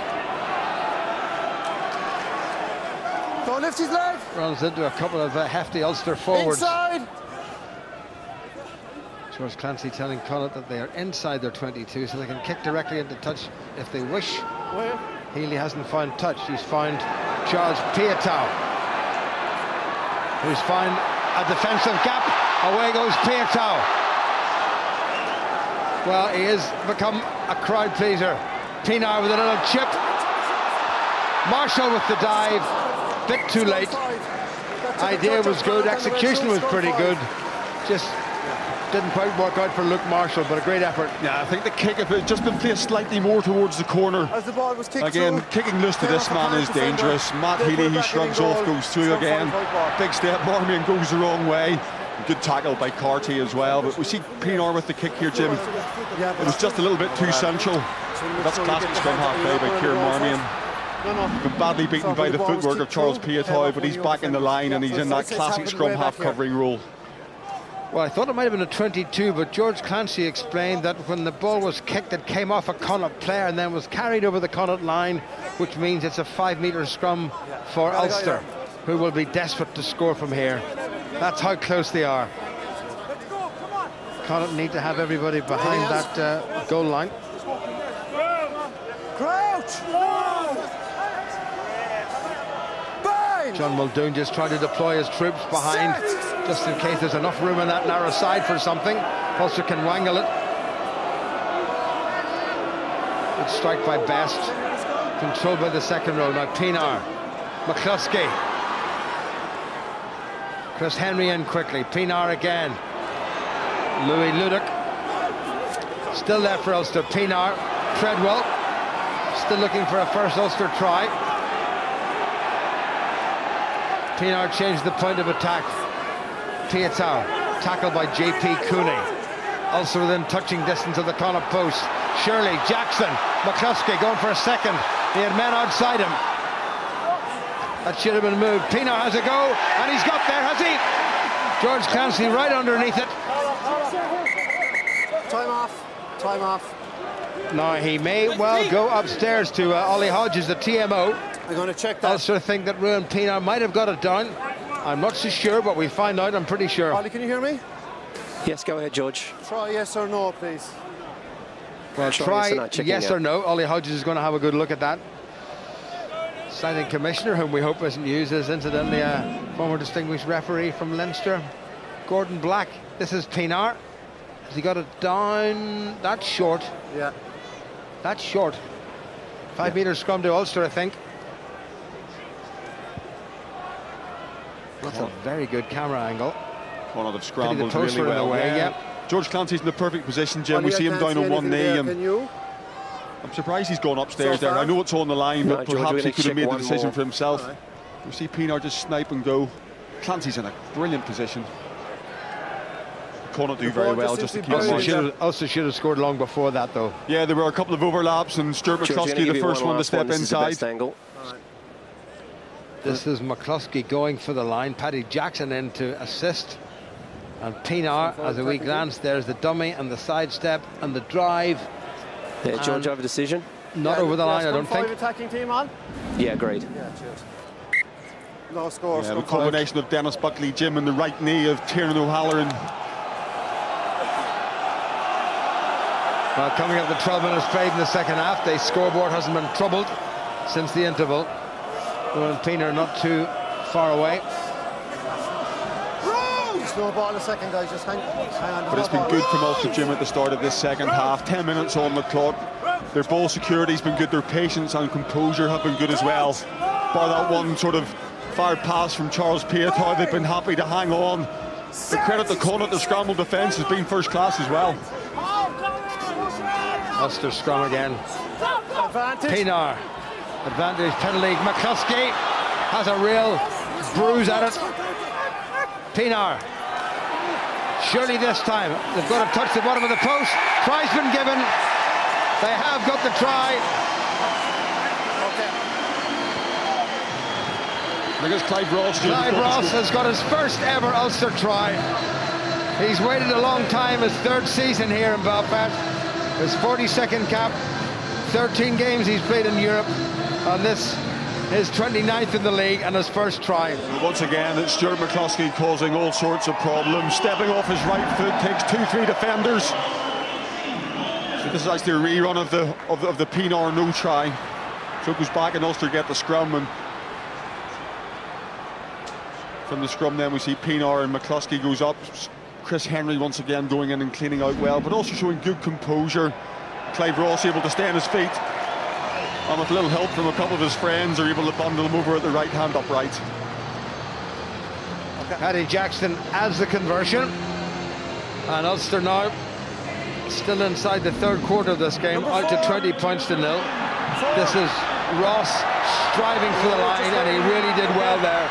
Andrew Warwick in to help, but Ross's own momentum took him over. Deserves that. He's played very well this evening. Happy at 6, happy at 7. Well, here's an interesting replacement. Ruan Pienaar is going off with still 36 minutes to go, and on comes Paul Marshall. Who else for Ulster? Cap number 183.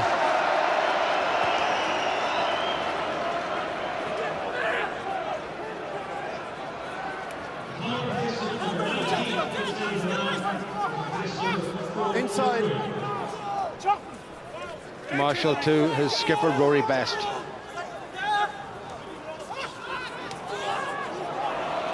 Good sidestep there by the athletic Sean Reedy. Treadwell, who's impressed.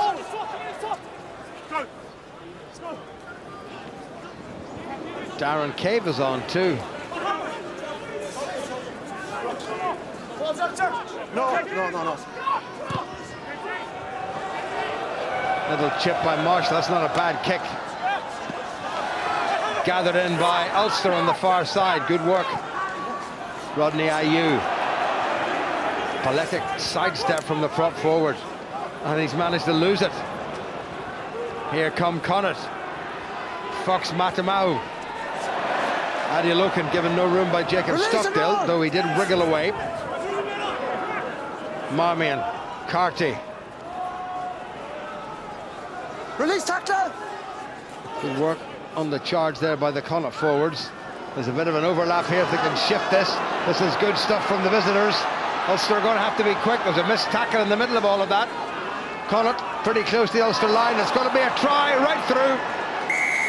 Nothing wrong with that. And as Jack Carty gets the try, and Connacht not done by any means. Yeah, well, we talked about Ulster in the first 10-15 minutes, their ball security, and that's the first turnover, Jim, that they've had. Rodney Ayew on the carry, and he's stripped, and Connacht go across the field, but O'Halloran does well, draws and takes Sean Reedy out again. Matt Healy, ball in two hands. It's a recycle. Marmion's there. Nice short line. Jack Carty goes over for 5. They are very, very aggressive at the breakdown, Connacht, and Carty took that try very nicely indeed. Well, anybody that thinks Connacht are going to go out the gate being 20 points to nil down, I think there's your answer. What's that? Oh yeah, could have been. Nahi Adilokan getting a little bit of treatment, but I think he's going to be fine. Well, they've made the trip from the west of Ireland in decent numbers, and they'll be even happier if the score of the try can do what he did a week ago when he dismissed Wasps right at the end with a fine conversion. Ulster warming up another 1 or 2 replacements, it looks like. Bilton DeLands made an entrance for Connacht as well. Jim had a big carry in that last play, and he's got underneath that. Is it going to come in? What a terrific kick by Carty. So Ulster, having been 20-0 up, now find themselves 20 points to 7 up. Well, I think that still shows you, Jim, the strength of the win. Jack Carty started that quite clearly. Good 4 or 5 yards outside the Ulster left hand upright, and the wind and the combination of the way that he hits the ball just drew that round perfectly between the sticks. Vian Herbst has come on for Ulster, likewise Callum Black, so Ulster have changed both prop forwards. Just wonder, obviously, at the back of Les Kiss's mind was a date in Dublin with Leinster on New Year's Eve. Ulster underneath that, did that go forward? George Clancy happy to play on. Ulster pinched that one, but the ball was knocked forward initially by Ulster, and it's going to be a scrum to Connacht.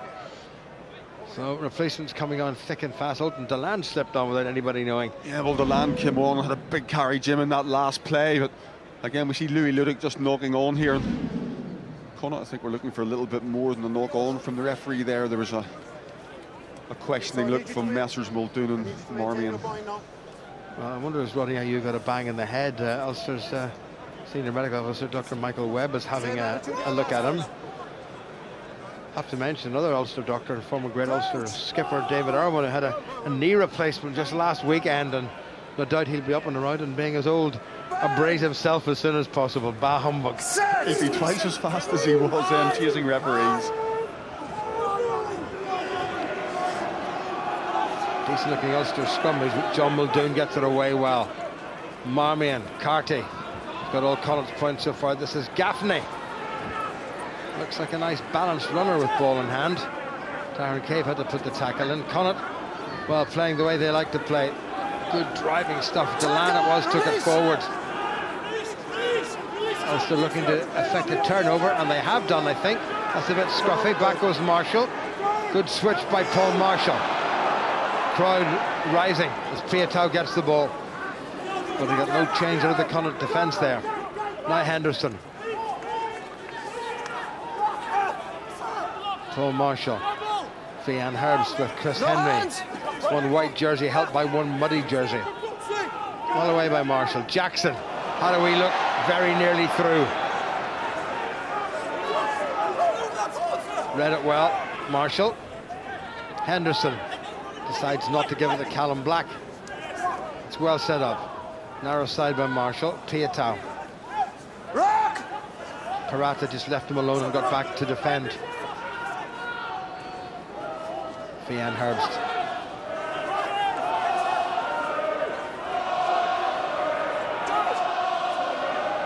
Henderson. Ulster pushed back to halfway thanks to this great Connacht pressure at the breakdown. Callum Black. Half a chance now if they can shift this. Jackson. Cave. Well, that was poorly done. Can't expect to get out of that one. The pass from Cave to come off his foot and then McCluskey wasn't a bad one. Darren Cave had identified the space well, and a good line from McCluskey. And just a little bit, it was a sympathetic enough pass as well. Maybe McCluskey just overran that, Jim. But once again, you see from a Connacht perspective how good their defence is. They're scrambling, they're getting off the gain line and putting Ulster on their backsides 2 or 3 yards behind their own gain line as well. The one thing that Connacht missing this evening, you touched on it earlier, is the loss of Bundy Aki, and perhaps with ball in hand, Connacht looks slightly one-dimensional this evening without his ability to step and his cut and thrust at getting across that line. Crouch! Bind! We played just over an hour into the final quarter of this Guinness Pro 12, an old-fashioned inter-pro here at the Kingspan Stadium at Ravenhill in Belfast. 20 points to 7. Not going to fall for that. Let's move it on here. 13-0 up at the interval. Hard to tell which are Ulster hats and which are festive hats. One or two Connacht hats in there as well. Great to see.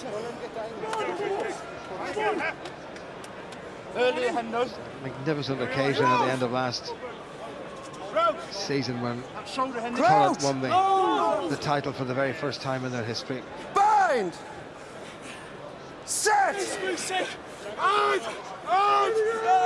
Callum Black on the Ulster loose head side. Solid looking scrum, well away. Now there's a wee half chance here. O'Halloran was knocked forward. Referee playing advantage. Doesn't seem to be much in the way of advantage, though Piatow will give it everything, I'm sure. Paul Marshall also swept that one away. McCluskey, advantage is over. He did have men outside him. He didn't really look. And away tackler, don't go under. Also kept possession, but the momentum is gone. Marshall. Jackson inside his 22. He scuffed that a wee bit, gathered in by Matt Healy, who's not slow. Here's Carty, the try scorer. Tiernan O'Halloran with Eddie Loken outside him. McCluskey makes a good tackle. Connacht have got it quickly. Dave Heffernan into Fian Herbst of Ulster. And look how quickly Connacht are getting that ball back. Gaffney, tackled by Darren Cave.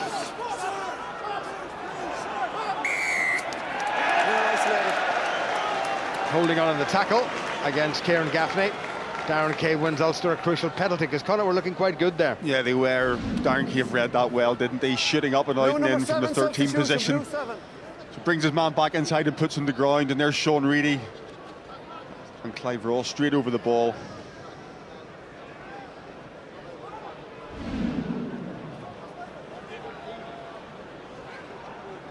Nolia Dawai has come on, the Fijian international, capped 5 times for his country.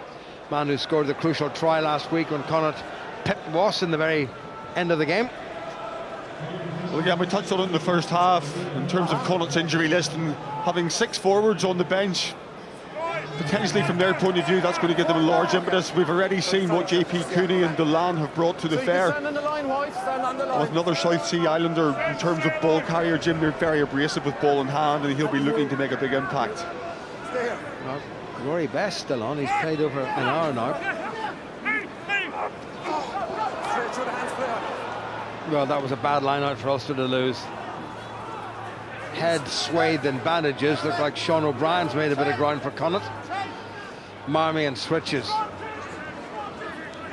Good defending by Ulster out wide. Kieran Treadwell with the tackle. I tell you, the next score now, if Connacht can squeeze something out of this, you never know what might happen again as Ulster getting involved at the breakdown.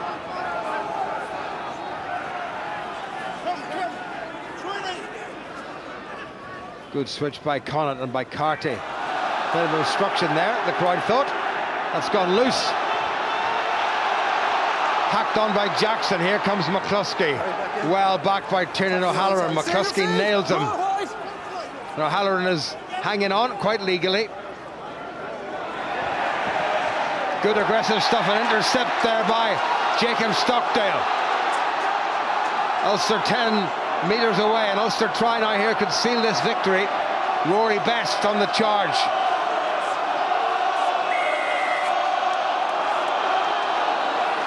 And George Clancy has penalised Ulster for hanging on in the tackle. Yeah, John Muldoon, Jim, brilliant, rides Rory Best to ground and just releases, and he's straight on the ball.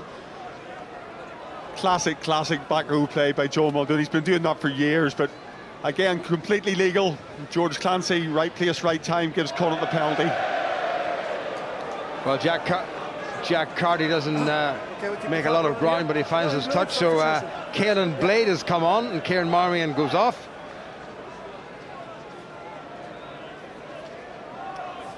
Connacht looking maybe to make another replacement, but off goes Marmion, and on comes Caelan Blade, just 22 years of age, Irish under-18s and 19 international. Dave Heffernan, untidy. Blade gets it away well. Aggressive stuff from Dawai.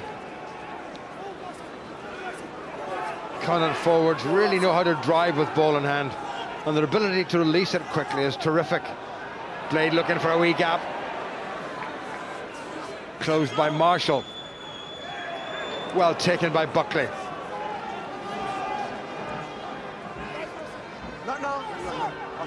Well, Connacht, as ever, playing absolutely joyous rugby.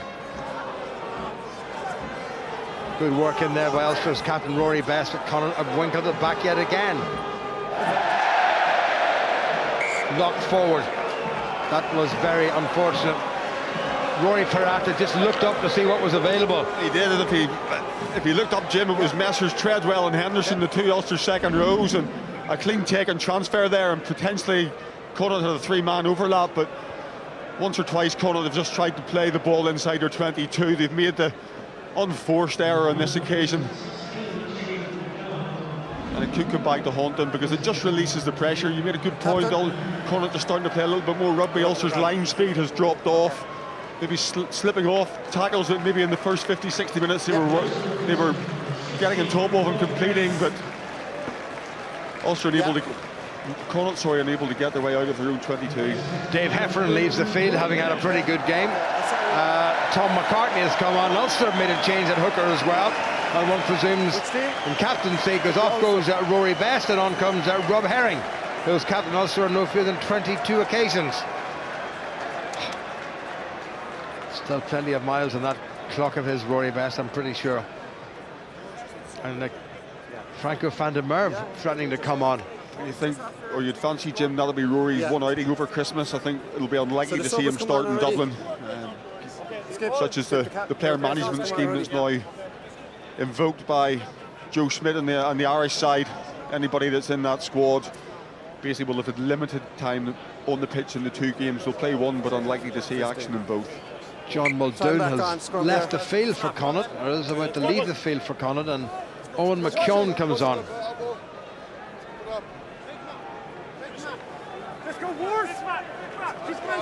Ulster scrum. Options to right and to left. Most of the forces concentrated to the right, but don't rule out Charles Piatow doing something sneaky on the near side. Set! Steady!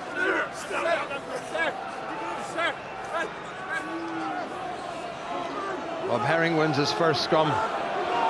They are going to come to this side, I do believe. Great squeeze by Ulster, and they get the penalty. Sean Reedy had picked up and was driving for the line, but the whistle had gone. Off you go. Front row's not happy with each other, but then they never are. You having a kick? Rob Herring will make the decision, and the decision is to ask Paddy Jackson to keep doing what he's been doing all evening, and that's put the ball, when demanded, between the Connacht posts. Yeah, we'll also have a decision now. 2 tries up and 13 points up in terms of scoreline. First and foremost, they'll probably want to obviously increase that scoreline and keep Connacht at bay, but potentially keep Connacht out of bonus point territory as well. Once they can do that, then they may decide to re-evaluate and possibly try and chase those 2 tries for that 4-point bonus try as well. Franco van der Merwe is going to come on, and we think it's Clive Ross is going to go off, which would mean that Ian Henderson will probably slip back to number 6, since he's unlikely to play against Leinster next week. In the meantime, Paddy Jackson pops it between the Connacht posts, and it's looking a little bit rosier for Ulster with about 12 minutes remaining, and they're now leading Connacht here by 23 points to 7. Yeah, Connacht really now have to throw caution to the wind, Jim. 16 points adrift. Well, Ian Henderson is leaving, actually. No, it's Clive Ross is leaving. A bit of a shuttle across there. So Clive Ross has gone off. Franco van der Merwe has come on for his 50th league game, incidentally. Restart by Carty. And there is Sean Reedy. Stay. Marshall inside his 22. Ooh, he's put just about enough on that, Marshall. That's a good kick. Stockdale just nudged it forward, taken by Ultan Delan. Blade gets it away. In fact, it was Owen McKeown got it. That was Delan transferred the ball. Blade. Carty still there. Cooney. This is nice stuff. This is McKeown to Adia Loken. Gets no change out of Jacob Stockdale. And it's been knocked forward, and Stockdale has put in a very good defensive shift tonight. Yeah, he does have. Adia Loken's full of running. Slippery customer, but Stockdale has managed him well. He hasn't showed him the outside at any stage. He's managed to push him back inside, and the cover then has mopped it up. But I think Les Kiss, Jim, from an Ulster perspective, sorry, will be more than happy with the shift that Ian Henderson and Treadwell have put in the second row. We now see Henderson slip into the back row, but both of them have carried well. They've been good at line-out time, and young Treadwell certainly making his first start as he can be impressed with his performance this evening. Yeah, Jacob Stockdale's tackle initially seemed to be fine. I think it rode up a little bit. Adia Loken has got himself hurt there, or has been hurt, and one hopes he's okay. I'm not going to reset if you do it again. Born in Nigeria some 26 years ago, got his only Irish cap to date against Canada. Not hit and chase, but just hit and stop. Fine player for Dublin University. Let's have another look at this tackle, and what's your take on that one, Tony? There's Stockdale stood his ground. That looked okay. Yeah, I think he got hurt. I think he got hurt when he actually went to ground and his head hit the ground. I don't think there's anything that Stockdale did that would warrant going upstairs. There's no swinging arm, Jim. He stood up tall. He hasn't gone high. He's tried to tackle the ball as opposed to tackle ahead. If Adia Loken ideally would have been able to take that ball, if he had reached for the ball, he might have been easier to pull the pass across. He had a man outside him. Sean O'Brien it was, but he just fumbled, and that then made it. He had to step back in and pull himself upright as well, and Jacob Stockdale's just made a man-on-ball tackle. Nothing wrong with that. I think the contact with the ground has actually jarred him a little bit. Okay, guys, you need to make a decision now. Well, he'll probably have to stay on unless he's pronounced dead, because they don't have anybody left in the back division in terms of the subs, and he's getting up very gingerly. Are they going to take him off and have a look at him in terms of a head injury assessment? And Connacht, I don't think have anybody else to come on. Time back on scrum here. He's not going off. Well, I'm so pleased to see that. No pre-engage, Just over 10 minutes remaining, and Ulster 16 points to the good. Connacht will need to score a couple of times to get within losing bonus point range. Bind! Another dent in terms of retention of their title, which is always going to be difficult after a magnificent season last year. Good Ulster scrum. Reedy, McCluskey, now Marshall. Got the ball to Cave, who got the man as well. No. Connacht making life difficult for us at the breakdown.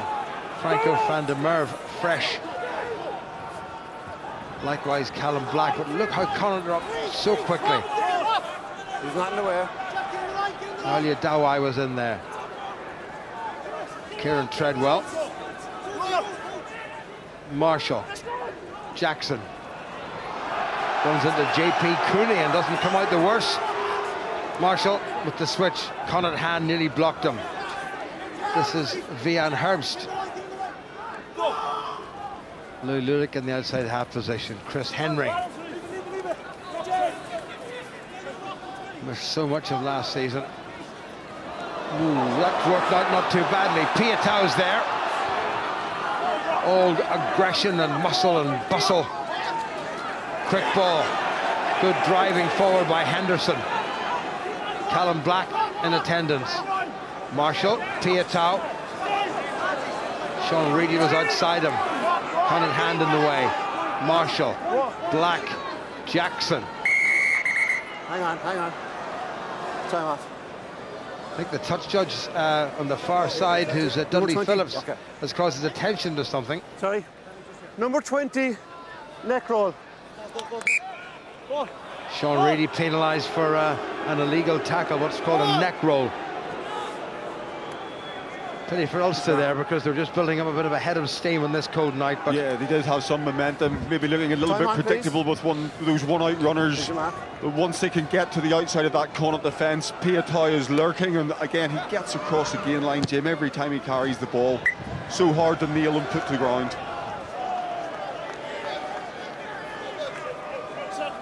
Well, despite having the wind behind him, Jack Carty didn't make an awful lot in terms of distance. Connacht still inside their own half, and this is Tom McCartney, who's signed a long-term contract to stay with Connacht. He's now Irish qualified, or will be Irish qualified pretty soon. 31 years of age now.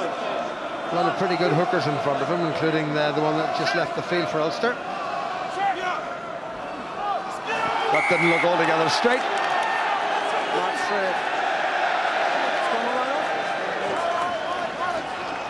We're sitting directly opposite that, Jim, and there wasn't too much wrong with that. Shane Delahunt, the replacement Connacht hooker, just throwing it straight down his own line. And George Clancy, much to the Ulster fans' delight, gives Ulster the put into the scrum.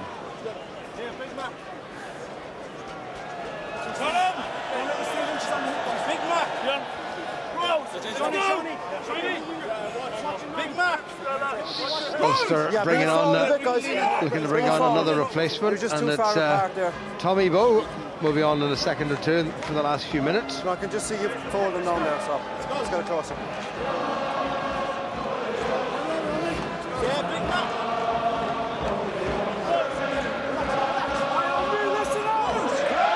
Well, the band striking up and the crowd in good voice. But a mixed bag for Ulster. They've had their chances, and some of them they should have taken but didn't.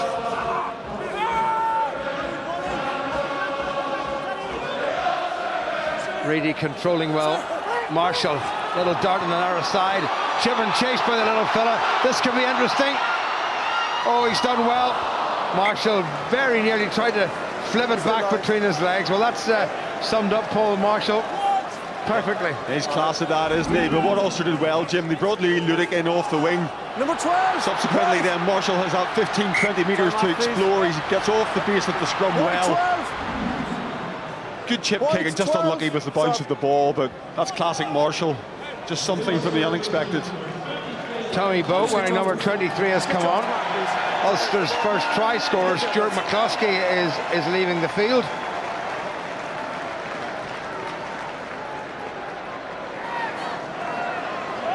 Well taken at the line out. Well driven forward by Anolia Dawai, Fijian international for Connacht. Is there a wee bit of zip in them?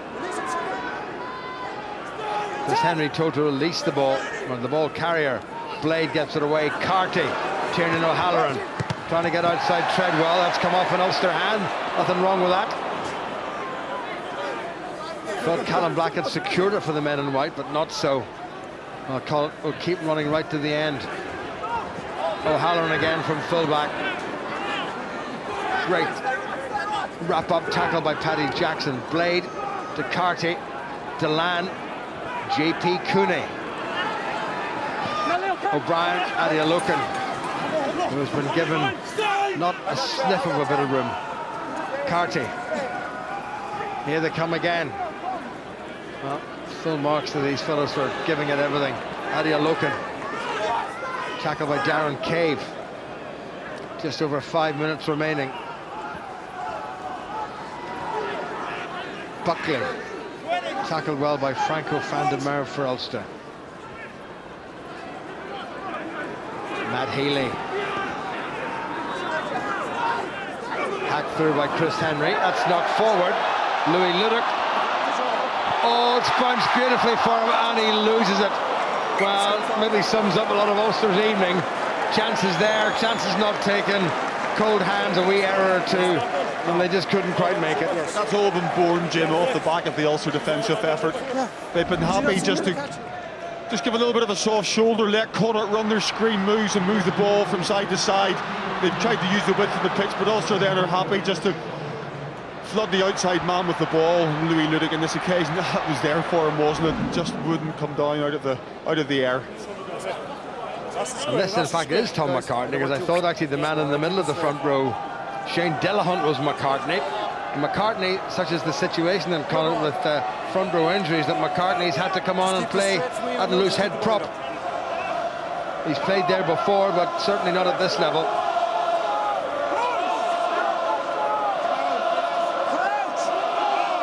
Can Ulster take advantage of Connacht's scrummage? 4 minutes remaining. Big squeeze by Ulster. Caelan Blade caught by his arms, and number 4 Marshall. Blade has done really well to release that ball. Looked like there's an Ulster hand in there. They're still battling away. Great work by Kieran Treadwell and Ian Henderson, the man on the deck. Ulster will be hoping to get a bit of possession here. They're in such a good position on the field. Connacht minimising the number of men in there. Rob Herring trying to strip the ball away. Back in the Connacht side. Well, this is enterprise indeed, but they have to kick. And it's not a bad kick at that. Tommy Bowe goes all the way back. Hasn't gone into touch. Here's Pieta. No, he needs Bowe with him. Bowe was waiting outside. Here's Marshall. Got away. Back inside to Franco van der Merwe. Under 3 minutes remaining. Again, Connacht slow down Ulster's ball. And again, it's Pieta who takes it on. Marshall comes open. Henry. Switch by Marshall to Tommy Bowe. But back to European scoring last week with a couple of tries in Claremont. That's a good pass by Ludick. Darren Cave.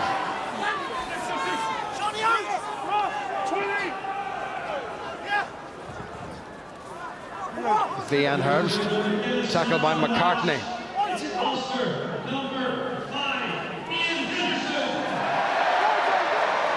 Treadwell makes going for the home side. Now it's Marshall. Jackson inside the bow.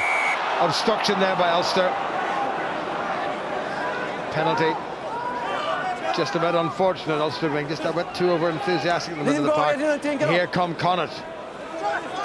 Good tackle on Shane Delahunt. Last couple of minutes. Well, it's been entertaining. It's a tackle, release! Tackle! And Ulster will be happy to get back to winning ways, having gone down in Galway last time these two sides met at the beginning of October. Cooney. Again, Ulster have to watch Connacht's exuberance. Good tackle by Stockdale. He hasn't lacked in that department all evening. Good work by Stockdale yet again. My goodness, the big fella puts himself around, but he did so from an offside position.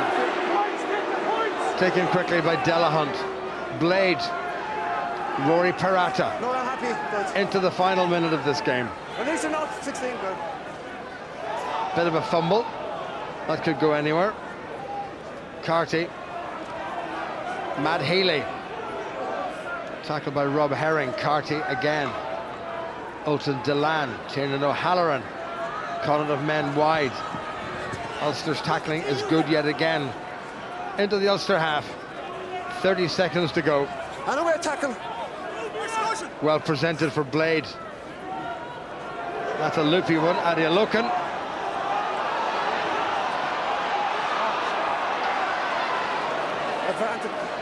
Ball knocked forward by Connacht. There's still time for the scrum.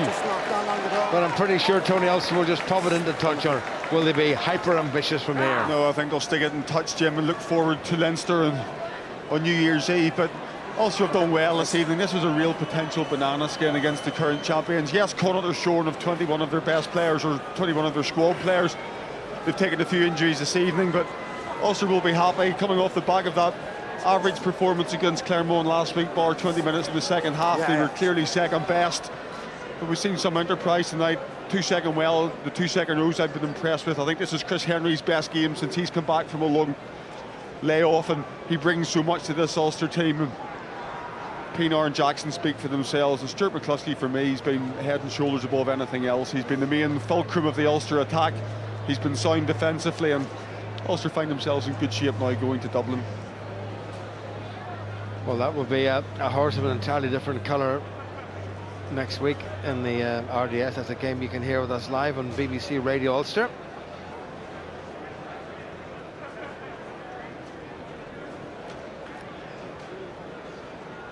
Not so good for Connacht, because none other than Ulton Delan is leaving the field, the Irish international, who's produced some muscular performances in the green of Ireland as well as in the green occasionally of Connacht in the past 12 months. Yeah, he's got a pretty heavily strapped left knee, Jim, and he's certainly not favouring that knee as he leaves the paddock, and one hopes from an Irish perspective he's okay. Had a terrific 2016, Ulton Delan. Rattled up 8 Irish caps. We hope he's okay.